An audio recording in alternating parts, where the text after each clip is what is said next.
नमस्कार। स्वस्थ जीवन लाइव कार्यक्रम की इस कड़ी में आप सभी दर्शकों का एक बार पुनः स्वागत है, अभिनंदन है। प्यारे दर्शकों, आज इस कार्यक्रम के माध्यम से हम चर्चा करेंगे कोविड-19 से जुड़ी चुनौतियां एवं सावधानियों के बारे में। और इसी विषय पर चर्चा और उसके समाधान के लिए आज हमारे बीच दो युवा शक्तियां जो बहुत ही सराहनीय कार्य कर रही हैं वो हमारे बीच मौजूद हैं। सबसे पहले हम तारुफ कराएंगे डॉक्टर जनक राज जी का, जो कि इंदिरा गांधी आयुर्विज्ञान महाविद्यालय एवं चिकित्सालय में सीनियर मेडिकल सुपरिटेंडेंट के पद पर कार्यरत हैं। और दूसरी जो शख्सियत हमारे बीच आज मौजूद हैं वो दीनदयाल उपाध्याय हॉस्पिटल शिमला, जो कि कोविड-19 सेंटर के नाम से भी आजकल जिसका नाम रखा गया है, वहां पे बतौर मुख्य जो सीनियर एमएस है उसके पद पर कार्यरत हैं और बहुत सराहनीय काम कर रहे हैं। आप दोनों का इस कार्यक्रम में बहुत बहुत स्वागत है। दर्शकों, आपकी जानकारी के लिए आपको रूबरू करवा दें, कोई भी इस कार्यक्रम से जुड़ी किसी भी समस्या एवं उससे जुड़े समाधान को लेकर या सुझाव को लेकर हमारे बीच जुड़ना चाहते हो, वह हमारा दूरभाष नंबर नोट कर लें। हमारा दूरभाष नंबर रहेगा 0177 2800 और 2800 देखिए, कोविड-19 बहुत टाइम से कोविड-19 में हर कोई व्यक्ति इसी में उलझा हुआ है, इसी के बारे में ही आजकल चर्चाएं हो रही हैं। और अगर दूसरी बीमारियों की अगर हम बात करें तो शायद उससे हटकर हम कोविड-19 की बात करते हैं, जबकि सभी को पता है कि कोविड-19 में जो मोर्टेलिटी है, जो सिम्टोमेटोलॉजी है, दिन पर दिन जितने भी शोध होते जा रहे हैं उसमें कई बार कई सिम्टम्स का जो जिक्र पहले किया गया है, अब नए उभर कर कई सिम्टम्स सामने देखे जा रहे हैं। बट अगर मुझे इस बात का बहुत ज़्यादा गम है, इस बात का बहुत ज़्यादा दुर्भाग्यपूर्ण ये आपसे मैं प्रश्न करने जा रहा हूं, कोविड-19 की सारी जानकारियों के बावजूद भी, सब चीज़ें समझते हुए भी, उसके बावजूद भी जो कोताही आजकल देखी जा रही है सामने, वो सच में बहुत निंदनीय है। सबसे पहला प्रश्न डॉक्टर जनक राज जी मैं आपसे करना चाहूँगा। कोविड-19 का जब हमने एसओपीज बनाए थे, प्रोटोकॉल बनाए थे, और एकमात्र आपका आईजीएमसी जो कॉलेज है जहाँ पे कि आपने कोविड-19 सेंटर बना रखा है, यहाँ आपके नोडल ऑफिसर हैं और आप भी इस कार्य को, इसकी देखरेख कर रहे हैं। अक्सर ये शिकायत है लोगों की, देखा गया है कि कोविड-19 के टाइम में जब हम सोशल डिस्टेंसिंग की बात करते हैं तो वो हॉस्पिटल में ही उसकी धज्जियां उड़ रही हैं। तो ऐसा क्यों हो रहा है, आपका क्या मानना है इस बारे में? देखिए, बहुत अच्छा सवाल आपका है। हम आपको बताना चाहेंगे कि इंदिरा गांधी मेडिकल कॉलेज जो है वो प्रदेश का सबसे बड़ा और एक सुपर स्पेशलिटी हॉस्पिटल है, जहां विभिन्न बीमारियों के साथ लोगों का यहाँ पे प्रदेश भर से आना लगातार जारी रहता है। और अभी कोविड-19 के समय की अगर हम बात करें तो इससे पहले भी आईजीएमसी को अगर आप देखें तो यहाँ पर हमेशा भीड़ भाड़ बहुत ज़्यादा रहती थी। कोविड-19 की जो एहतियात बरतने की जो गाइडलाइंस हैं उनका पालन करने में जो समस्याएं अस्पताल प्रबंधन को आ रही हैं, वो उसमें से सबसे बड़ी जो प्रॉब्लम है वो है कि यहाँ हमारे पास स्थान का अभाव है। एक तो आर्किटेक्चरल डिज़ाइन और जो पहाड़ी क्षेत्र होने के चलते यहाँ पर खुली जगह नहीं है, ये एक सबसे बड़ा जो कारण जो अस्पताल के इंफ्रास्ट्रक्चर की वजह से है। और दूसरा, इसमें एक और चीज़ मैं आपके माध्यम से सब लोगों को ये बताना चाहूँगा कि हिमाचल प्रदेश का स्वास्थ्य सेवा सुविधाओं को प्रदान करने में देश भर में प्रथम स्थान है। और हमारे प्रदेश में बहुत बड़ा एक प्राइमरी हेल्थ सेंटर, सब centres, CSC, community health centre और जोनल हॉस्पिटल्स, डिस्ट्रिक्ट हॉस्पिटल्स और अन्य मेडिकल कॉलेजेस, एक बहुत बड़ा तंत्र यहाँ पर काम करता है। तो हमने जो इतना भी मरीज़ यहाँ पर भीड़ भाड़ जो लोग आते हैं एक ओपीडी में, उनमें अधिकतर लोगों का जब हमने इसका आंकलन किया, उनसे पूछताछ की, तो अधिकतर लोग वो हैं जो स्वेच्छा से आईजीएमसी दिखाना चाहते हैं। तो हम उन सब लोगों से ये कहना चाहेंगे कि ऐसा नहीं है कि सिर्फ आईजीएमसी में ही काम हो सकता है। प्रदेश सरकार ने स्वास्थ्य विभाग के आधारभूत ढांचे को विकसित करने में बहुत अधिक समय और पैसा जो है प्रदेश सरकार का इसमें प्रतिवर्ष लगता रहा है। और लोग जो हैं वो, हम बार बार लोगों से आग्रह करते रहे हैं कि आप जो है अपने नज़दीकी स्वास्थ्य केंद्र, नज़दीकी जो छोटे अस्पताल हैं वहाँ पर दिखाएं, और वहाँ के चिकित्सक अगर ज़रूरी समझते हैं तो आपकी जो बीमारी है उसके समाधान के लिए टेलीमेडिसिन का भी उपयोग कर सकते हैं। लोगों के लिए प्रदेश सरकार और केंद्र सरकार ने ई संजीवनी का भी प्रावधान लिया, जिसमें आप बिना अस्पताल विजिट किए टेलीफोनिक या ऑनलाइन कंसल्टेशन भी ले सकते हैं। और बहुत ज़रूरी ना हो जिन चीज़ों के लिए वेट किया जा सकता है, अक्सर 100 में से 50-55 मरीज ऐसे हैं जो पथरी की बीमारी लेके अस्पताल में आ रहे हैं कि हमारा पथरी का ऑपरेशन करवाना है।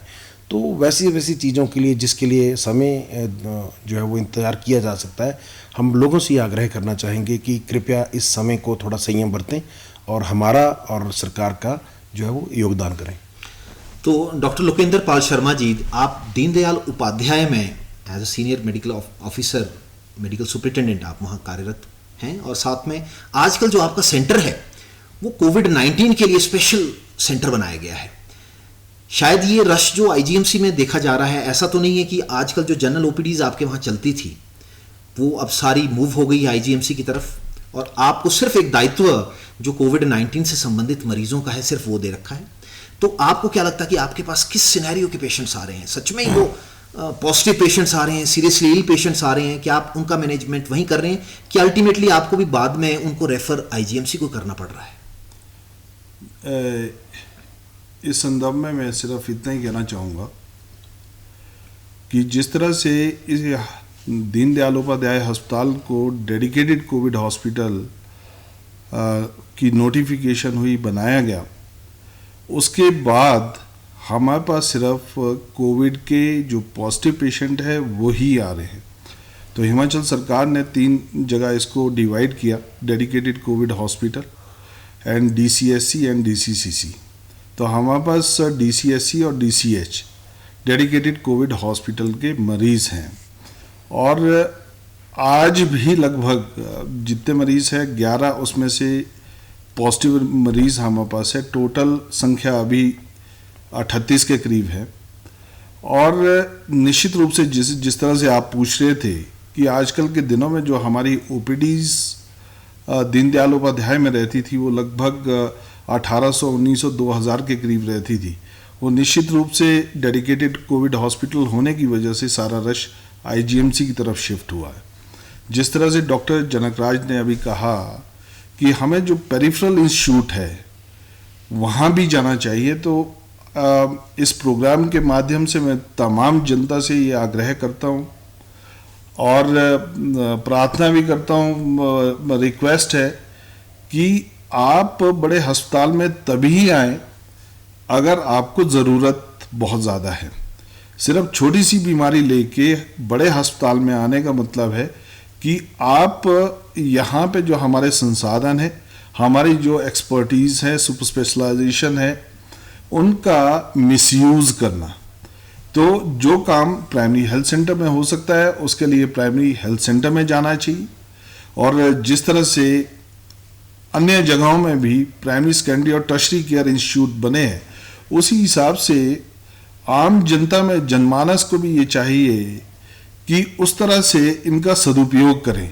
और ये अस्पताल आम जन के लिए हैं, चाहे वो प्राइमरी हेल्थ सेंटर है, चाहे टर्शरी केयर इंस्टीट्यूट है। तो अगर हम ये प्रण निश्चय करें कि भाई छोटी सी चीज़ के लिए हमें बड़े अस्पताल नहीं जाना है, तो देखने में आज आ रहा है कि आज बहुत सारी चीज़ों की आम जन में लगी ही नहीं रहा किसी भी तरीके से कि भाई कभी कोविड भी आया था जी। 1 वर्ष पूर्व जो स्थिति थी आज देखने में वही आ रही जी। यंगस्टर अननेसेसरली अपनी गाड़ियों को लेके पार्टीज कहीं जंगल में मना रहे हैं, कहीं और जगह जा रहे हैं जी। कहीं रिजॉर्ट में फालतू में घूम रहे हैं। तो हमने समय समय पर बहुत सारे प्रोग्रामों के माध्यम से निवेदन किया आम जन से कि आप अपने घरों से तभी निकलें अगर ज़रूरत है, और अगर ज़रूरत नहीं है तो जिस तरह से डॉक्टर साहब ने अभी कहा कि आप टेलीमेडिसिन से, फ़ोन पे, दूसरी चीज़ों से, नेचुरली अगर कोई मेडिसिन है या कोई कोमॉर्बिड पेशेंट है, लंबे समय से उसका इलाज चल रहा है जी। तो अपना इलाज कंटिन्यू रख सकता है जी। अगर बहुत ज़्यादा ज़रूरत है तो फिर निश्चित रूप से उसको आना ही जी। डॉक्टर जनक, ये देखा गया है कि आंकड़े बताते हैं, आईसीएमआर के शोध हैं, WHO इसकी पुष्टि कर चुकी है कि मेजॉरिटी में जो पेशेंट्स हैं कोविड-19 की जो समस्या और संक्रमण से जो संक्रमित होते हैं, उनमें जो सिम्टम्स हैं उनकी कैटेगराइजेशन कर रखी है, और साथ में अक्सर देखा गया है कि 1 और 2% में ही सीवियर सिम्टम्स देखे गए हैं। अगर हम सारी और भी बीमारी, नॉन कम्युनिकेबल और कम्युनिकेबल दूसरी बीमारियों की भी अगर हम जिक्र करें, उनकी तुलना के अगर कोविड-19 से करें, तब भी देखा गया कि इसमें मैक्सिमम जो लोग हैं वो स्वस्थ ही रहते हैं। तो आप जैसे डॉक्टर्स, अभी पीछे रिपोर्ट आएगी, टाटा मेडिकल कॉलेज में कई डॉक्टर्स पॉजिटिव पाए गए, संक्रमित हो गए, और इसका हड़कंप जो है, जबकि वो आदमी एसिम्प्टोमेटिक है, बट उसकी पॉजिटिविटी का हड़कंप जो है वो हर माहौल को, पब्लिक को खौफनाक माहौल में कन्वर्ट करता है। साथ में अभी जैसे हमारे पड़ोसी राज्य की भी बात करें तो वहाँ भी कुछ एक मंत्रिमंडल में भी कई जो मंत्री थे या जो उसमें टीम में शामिल थे वो भी पॉजिटिव पाए गए। तो पॉजिटिविटी का उतना ज़्यादा खौफ नहीं है, बट ये जो पॉजिटिव का स्कोर बढ़ता है, इतने पॉजिटिव हो गए, इतने हो गए, पब्लिक का रुझान, पब्लिक का जो झुकाव है, सब इस तरफ है। आपके पीछे आए दिनों में आपके इंदिरा गांधी आयुर्विज्ञान में सारी टेस्टिंग के बावजूद आपने फ्लू ओपीडी बना रखी है, आपने दूसरी अच्छी तरह सेग्रीगेशन करा, उसके बावजूद भी चूक से एक पेशेंट आपके ट्रॉमा में और एक पेशेंट आपके औषधि विभाग मेडिसिन में संक्रमित पाया गया, जो कि व्यक्ति, उनमें कोई भी लक्षण कोविड का नहीं था। तो आपका क्या मानना नहीं है कि हॉस्पिटल में जो एंटर करे, क्या उनका सभी की कोविड टेस्ट की पुष्टि होना जरूरी है? अगर इस तरह का संक्रमण जो बीच में फैल रहा है वो तो फिर और नंबर ऑफ पेशेंट्स को आगे बढ़ाएगा, और इसमें सबसे घातक जो पेशेंट है वो कोविड-19 का नहीं है, जो कोविड-19 कैरियर है, जो स्वस्थ पेशेंट है, वो सबसे ज्यादा डेंजरस है, क्योंकि वो एक तरह का बॉम्ब है, कहीं भी खुलेआम घूम रहा है, उसको कोई लक्षण नहीं है, और वो सोचता मुझे कोई लक्षण नहीं है तो ना मुझे मास्क लगाने की जरूरत है, ना मुझे वो सोशल डिस्टेंसिंग और उस करने की जरूरत है। तो इसके बारे में आपका क्या सुझाव रहेगा? देखिए, सबसे पहले तो मैं ये बताना चाहूँगा कि अब हमें कोरोना के साथ ही जीना है, इस बात को हम सब लोगों को अपने दिमाग में बिठाना होगा, और जो एहतियात, जो गाइडलाइंस जो पालन करने के लिए कहा जाता है उसको सबको पालन करना ज़रूरी है। और रही ये बात जो आपने कहा कि अस्पताल में आने वाले हर व्यक्ति का जो है वो कोविड टेस्ट कर दिया जाए, तो ऐसी व्यवस्था होने से एक तो हमारे संसाधनों का दुरुपयोग होगा जी, सबसे बड़ा मुद्दा तो ये है। दूसरा, एक तो पेंडेंसी बढ़ जाएगी, और लोगों को अस्पताल में जो एंट्री है वो नहीं मिल पाएगी। हम शुरू से एक बात कहते रहे हैं कि कोविड से कोई ना मरे, इस बात का कतई ये मतलब नहीं है कि लोग अन्य बीमारियों की तकलीफ में जिएं और उनके जान जाए। इसलिए हम लोगों ने यह अस्पताल के अंदर ये व्यवस्था बनाई है कि जो भी व्यक्ति अस्पताल के ओपीडी में आएगा, उसकी जनरल ओपीडी में जो आता है उसकी हम थर्मल स्क्रीनिंग करते हैं कि उसको कहीं बुखार तो नहीं है। अगर बुखार है तो उसको हम फ्लू कॉर्नर में जाने के लिए कहते हैं। और जो इन सिम्टम्स के साथ आ रहे हैं, जो कोविड के क्लासिफाइड सिम्टम जो हैं, जैसे सांस लेने में तकलीफ़ है, बुखार है, खांसी हो रही है, उस तरह के जो लोग आते हैं उनको हम फ्लू कॉर्नर में ही भेजते हैं। उसके लिए हमारे वहाँ पे साइन बोर्ड है, हमारे जो अस्पताल के कर्मी हैं उस पर लगातार लोगों को ऑडियो विजुअल तरीक़ों से इस बारे में जानकारी देते रहते हैं। और जो जनरल पेशेंट जो ओपीडी में बाकी विजिट करते हैं उनकी हम सिर्फ थर्मल स्क्रीनिंग करते हैं, और अगर उनको किसी चिकित्सीय ऐसी प्रक्रिया के लिए या सर्जरी के लिए उनको भर्ती करना पड़ता है तो उनका हम कोविड टेस्ट करते हैं। वो सब इसलिए किया जाता है कोविड टेस्ट, ताकि जो है वो संक्रमण को, हमारी टीम को और हमारे संस्थान के अंदर संक्रमण को रोका जा सके। क्योंकि अगर इस तरीके की जो संक्रमण की घटनाएं अगर आईजीएमसी में होती हैं और हमारे ऑपरेशन थिएटर्स बंद होते हैं या हमारा अस्पताल बंद होता है, तो प्रदेश के लोगों के लिए एक बहुत बड़ी समस्या पैदा हो जाएगी।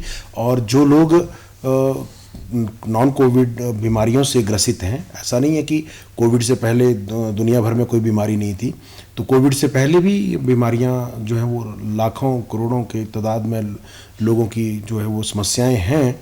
तो उन तकलीफ़ों से भी लोगों को जो है छुटकारा मिलना चाहिए, जिसके लिए प्रदेश सरकार भी, केंद्र सरकार भी लगातार विभिन्न स्वास्थ्य योजनाएं भी चलाई हैं। उन योजनाओं का लाभ लेने के लिए भी लोग जो हैं वो इस अस्पताल में आते हैं। तो जो कोविड टेस्ट करने की आप जो बात कह रहे हैं, एक तो सब लोगों का कोविड टेस्ट करने से संसाधनों का दुरुपयोग, अत्यधिक खर्चा, और हमारी कंडीशन हमारे देश की, हमारे प्रदेश की आर्थिक स्थिति सबको मालूम है, ये किसी से छुपी नहीं है बात।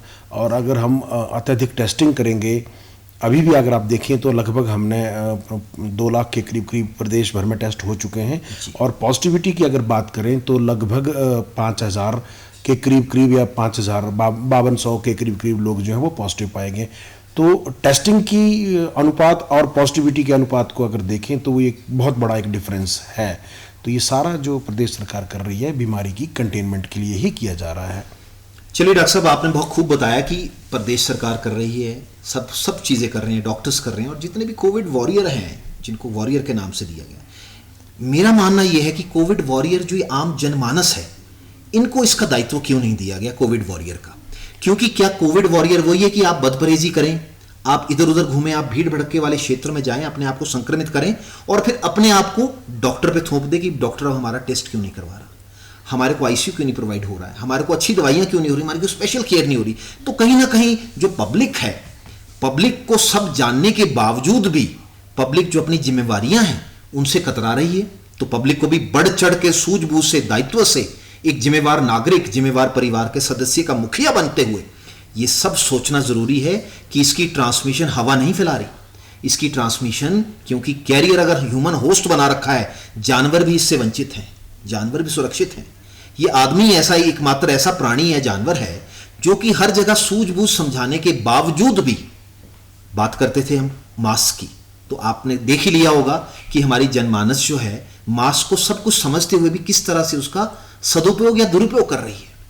जब आपको बताया गया कि नेजोफेरिंग्स नाक की जगह है जो सबसे ज्यादा घातक है, जहां से बाहर और अंदर दोनों का प्रवेश और निवेश जो दोनों का है वो मुख्यतः नाक है, तो आधी जनता अभी भी देखी गई है, अमूमन देखा गया, भीड़ भड़के वाले ने, कईयों ने तो लगाए नहीं, और अगर कईयों ने लगाया भी तो बड़े टेक्निकल तरीके से और बड़े फैंसी तरीके से मास्क का प्रयोग कर रहे हैं।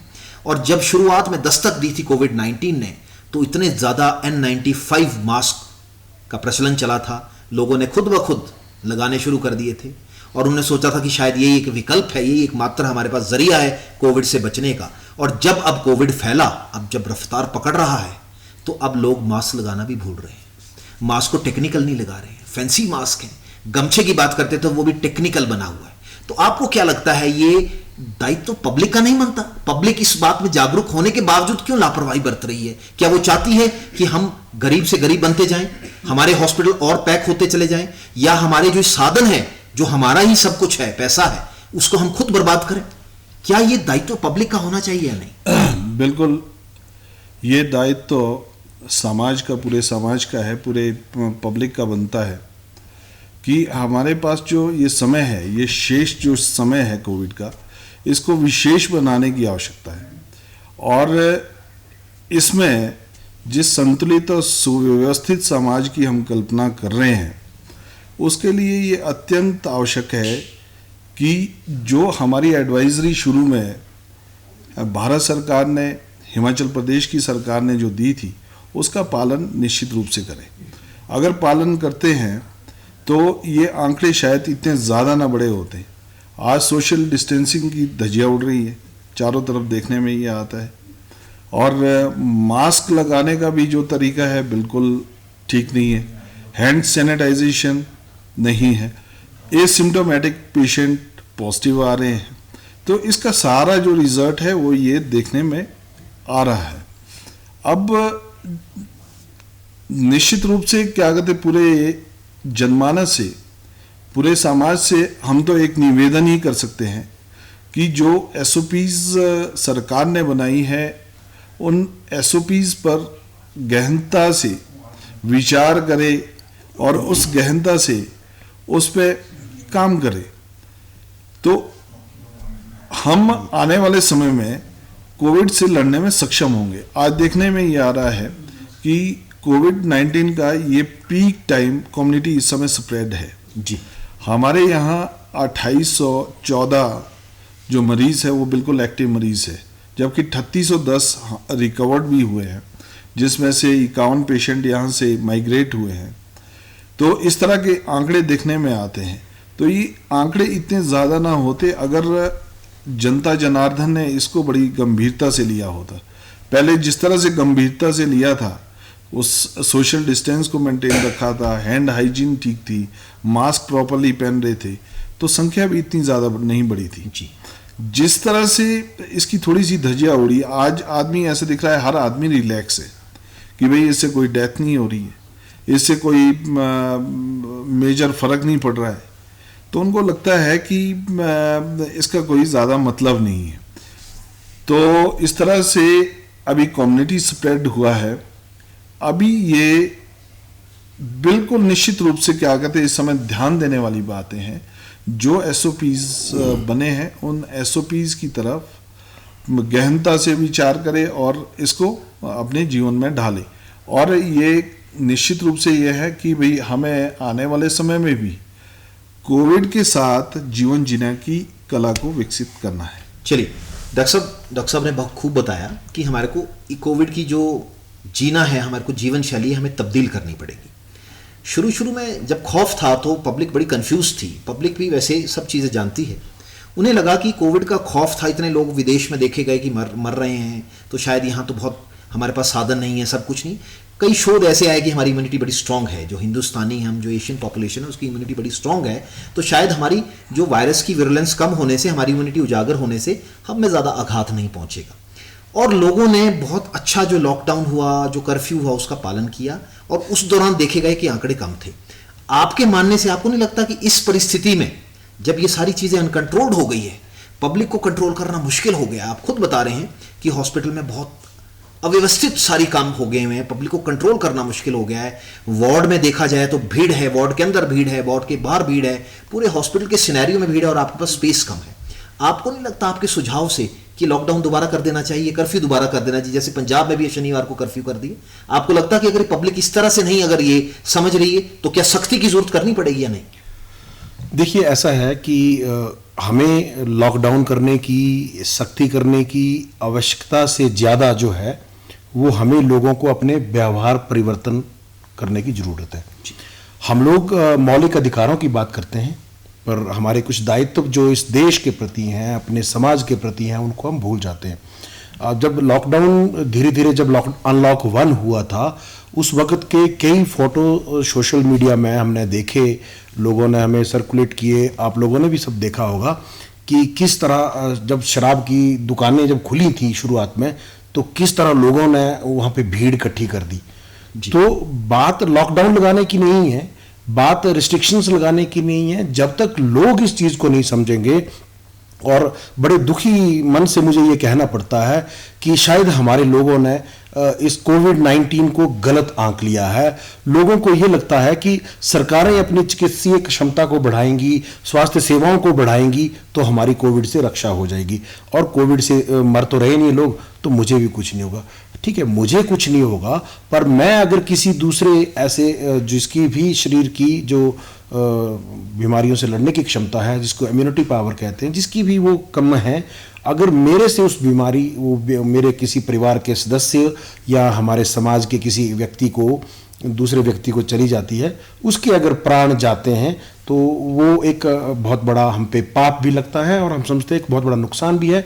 और सबको ये जानकारी भी होगी कि प्रदेश सरकार ने इस तरह की जो शुरुआत, जब मैं ये लोग विदेशों से आए थे जिनको होम क्वारंटीन का पालन करने के लिए कहा गया था, उन पर यह भी धारा लगाई गई थी कि अगर आप इसका पालन नहीं करेंगे तो आप पर गैर इरादतन हत्या का मामला भी दर्ज किया जा सकता है। सरकारों ने अपनी, प्रदेश सरकार को देखें, केंद्र सरकार को देखें, सरकार ने अपनी पूरी कोशिश की, पर सरकार की कोशिशों से ज़्यादा इस वक्त लोगों को अपने व्यवहार को बदलने की ज़रूरत है। हम आपको एक बताना चाहेंगे कि अगर हम सृष्टि के विकास को देखें तो विकास में वही चीज़ विकसित हुई जिसने सामाजिक परिवेश के होने वाले बदलाव को समझा और उसके अनुरूप खुद को ढाला। तो इस वक्त हम सब लोगों को कोविड-19 की जो अकॉर्डिंग अपने आप को ढालने की ज़रूरत है। जो ढालेंगे, जो समझेंगे वो बचेंगे, जो नहीं ढालेंगे, नहीं समझेंगे तो वो अपना भी नुकसान करेंगे, देश प्रदेश सबका नुकसान करेंगे। डॉक्टर शर्मा, आपसे मैं जानना चाहूंगा कि आपने बताया कि पब्लिक का दायित्व है, तो आपका क्या मानना है कि पब्लिक क्यों रिस्पॉन्सिबल नहीं है? और साथ में आगे हम जो चुनौतियों की बात करते थे, अगर इसी तरह से अनुशासित रहे, आप जितने भी नियमों का पालन नहीं करेंगे तो आपको क्या क्या चुनौतियां झेलनी पड़ सकती हैं, जिसका कि डायरेक्टली इनडायरेक्टली खामियाजा फिर पब्लिक को भुगतना पड़ सकता है? जिस तरह से अभी डॉक्टर साहब ने भी कहा कि निश्चित रूप से हमारी जो इम्यूनिटी है, इम्यूनिटी पे इसका फ़र्क पड़ता है। और जितने भी कोमॉर्बिड कंडीशन के जो मरीज़ है उनके लिए निश्चित रूप से ये समय बहुत टफ होने वाला है जी। सिर्फ इसका प्रभाव इसी पर नहीं है, कोई अगर शुगर की बीमारी से पीड़ित है या हाइपरटेंसिव है या कोई क्रॉनिक डिजीज़ है, किडनी की कोई बीमारी है, उसमें निश्चित रूप से इसका बहुत बुरा प्रभाव पड़ने वाला है। चलिए दर्शकों, आपकी जानकारी के लिए आपको एक बार दोबारा बता दें, आज हमारे बीच दो विशेषज्ञ हैं और दो युवा शक्तियां जो हमारे बीच हैं, दोनों मेडिकल सुपरिटेंडेंट के पद पर कार्यरत हैं और कोविड को भरपूर बड़ी बारीकी से देख रहे हैं और उसमें अपना योगदान जो है इनका बहुमूल्य है। अगर आप अभी भी कोई हमारे साथ जुड़ना चाहते हो, हमारा दूरभाष नंबर नोट कर लें। हमारा दूरभाष नंबर रहेगा 017728000177 और 28000178। तो ये आपने बखूब बताया कि सारी एसओपीज बनी थी, सारे उपकरण आए। आजकल हम वेंटिलेटर्स की बात करते हैं तो काफी वेंटिलेटर्स भी खरीदे गए। तो लोग ये चाहते हैं कि बदपरहेजियां होती रहे और वेंटिलेटर्स की तादाद बढ़ती रहे, डॉक्टरों की तादाद बढ़ती रहे, पर एक जिम्मेवार नागरिक का एक दायित्व जो होना है, जो भी चीजें समझाई गई, जो भी प्रमाणित चीजें बताई गई, उनको बखूबी जिम्मेवारी से और एक पूरे देशभक्त के तौर पर अगर उसको आप जिम्मेवारी से निभाते हैं, तभी इस चेन की कड़ी को, इस कोविड को और ना जाने कितनी और भी बीमारियां थी जो कि इस संक्रमण से फैलती हैं, आगे आने वाले भविष्य में कि ना जाने क्या बीमारियां और भी आ सकती हैं। अगर अभी सजग नहीं रहेंगे, अभी सचेत नहीं रहेंगे, तो आगे शायद और भी खामियाजा भुगतना पड़ता। और यह मानना बिल्कुल ही गलत है कि हमारा शरीर स्वस्थ है, मुझे कोविड नहीं हो सकता। आप अगर आपका शरीर स्वस्थ है, सिम्टम फ्री है, पर आप अपने परिवार के किसी भी सदस्य की जानलेवा हत्या के दोषी बन सकते हैं अगर आप इन सब नियमों को पालन नहीं करेंगे। डॉक्टर साहब, क्या क्या सावधानियां आपको बरतनी है, अभी भी अगर समय है, क्या क्या सावधानियां बताना चाहेंगे हमारे दर्शकों को, जिससे कि ये तादाद भी कम हो, साथ में मोर्टेलिटी भी कम हो, और ये जो रश इतना देखा जा रहा है, सोशल डिस्टेंसिंग कैसे सुचारू रूप से दोबारा से उसी स्टेज पे लाया जा सके, जो हमारा कार्य भी चलता रहे, जीवन शैली भी चलती रहे, दिनचर्या भी चलती रहे, और कोई मरीज ऐसा भी ना चूके जो दूसरी बीमारियों से ग्रसित है। अक्सर ऐसा भी देखा गया कि कई जो दूसरी बीमारियों के मरीज थे वो कोविड के चक्कर में इग्नोर हुए और वो दूसरी बीमारी से मर गए। कोविड वाला फिर ठीक होकर चला गया, दूसरी बीमारी वाला बेचारा आघात खा गया। तो क्या बताना चाहेंगे इस बारे में आप? देखिए, जो इस बारे में एहतियात बरतने के लिए जो कहा जाता है हमेशा, तो जैसे कोविड जो बीमारी है ये सांस के माध्यम से एक व्यक्ति से दूसरे व्यक्ति में फैलती है, और सांस के माध्यम से भी कैसे ये एक व्यक्ति से दूसरे व्यक्ति में फैलती है, इसको समझना बहुत जरूरी है। मात्र मेरे सामने से अगर कोई कोविड पॉजिटिव गुजर जाता है, इसका कतई मतलब नहीं है कि मुझे ये बीमारी हो जाएगी। जब तक वो एक मेडिकल टर्मिनोलॉजी है एरोसोल जनरेशन की, जब भी हम छींकते हैं, खांसते हैं, या चिकित्सक जब भी किसी बीमार व्यक्ति के इलाज में लगते हैं, तो कुछ ऐसी प्रक्रियाएं होती हैं कि जब आदमी बहुत तेजी से हवा जो है उसके शरीर से नाक और मुंह से निकलती है, उस वक़्त उन हवा के साथ कुछ बूंदें भी निकलती हैं, जो ड्रॉपलेट्स जिनको कहा जाता है, उसमें वायरस होता है। तो वो ड्रॉपलेट के कांटेक्ट में जब तक हम नहीं आएंगे, हमें कोविड होने की संभावना नहीं है। और इस ड्रॉपलेट से हमें बचना कैसे है? भीड़ भाड़ के क्षेत्रों से बचें, और भीड़ भाड़ में अगर जाना पड़ता है तो मास्क का इस्तेमाल करें, और रेस्पिरेटरी हाइजीन, कफ हाइजीन जिसको कहा जाता है, कि अगर छींकना खांसना ऐसी एपिसोड होता है तो रुमाल का इस्तेमाल करें, टिश्यू पेपर का इस्तेमाल करें, और इस्तेमाल करने के बाद उनको हर कहीं फेंकें ना।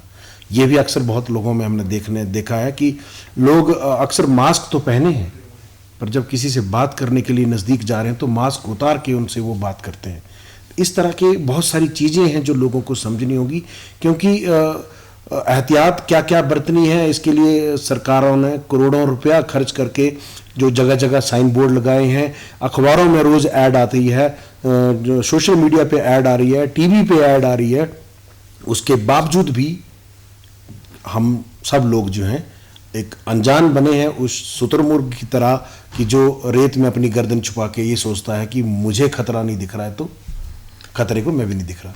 डॉक्टर शर्मा, जैसे शराब की बोतल में या सिगरेट के पैक में लिखा होता है कि जानलेवा है, जान के लिए हानिकारक है, सब कुछ लिखा होता है, उसके बावजूद भी लोग आवाम शराब पीती है, उसका आनंद उठाती है, वो सोचती है कि जब होगा देखा जाएगा। तो क्या कोरोना में भी ऐसा ही चल रहा है कि जब होगा देखा जाएगा?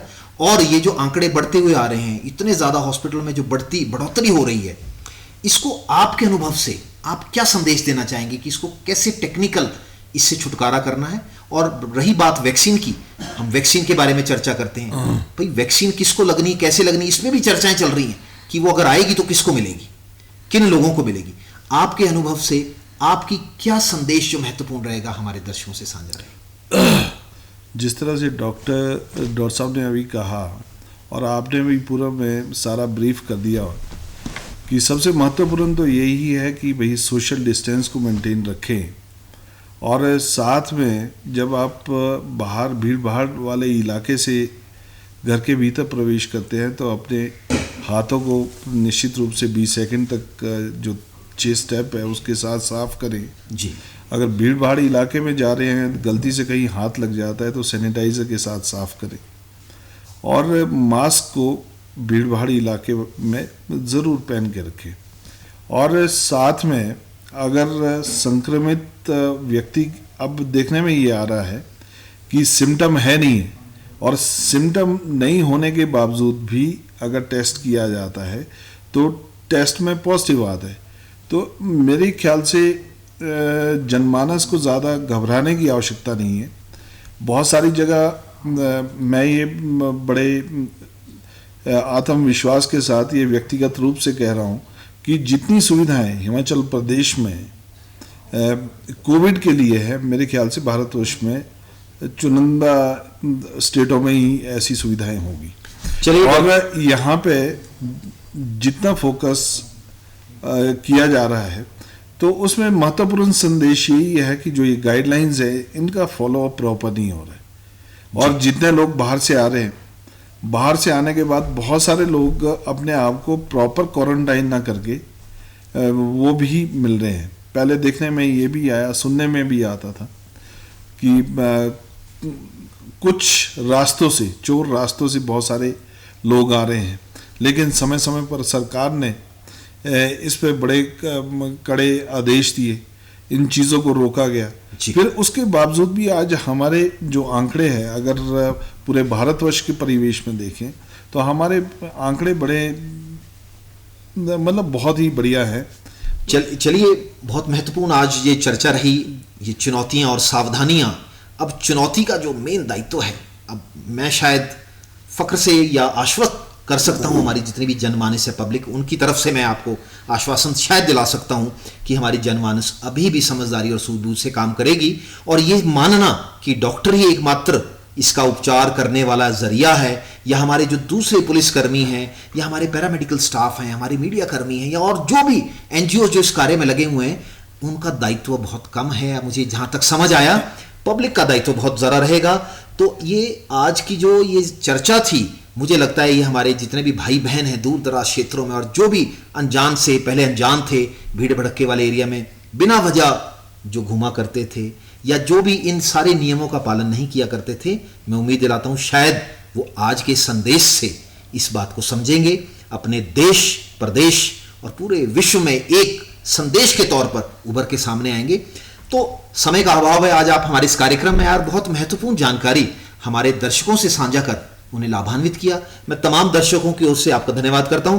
तो दर्शकों, ये था हमारा आज का कार्यक्रम। उम्मीद करते हैं आपको पसंद आया होगा और आप इस पे भरपूर अमल करेंगे। अगर आप अमल करेंगे तभी हमारा देश प्रदेश स्वस्थ रहेगा, सुदृढ़ रहेगा, आपका परिवार स्वस्थ रहेगा। और इसी कल्पना के साथ आज का कार्यक्रम खत्म करने की यही अनुमति चाहते हैं। नमस्कार।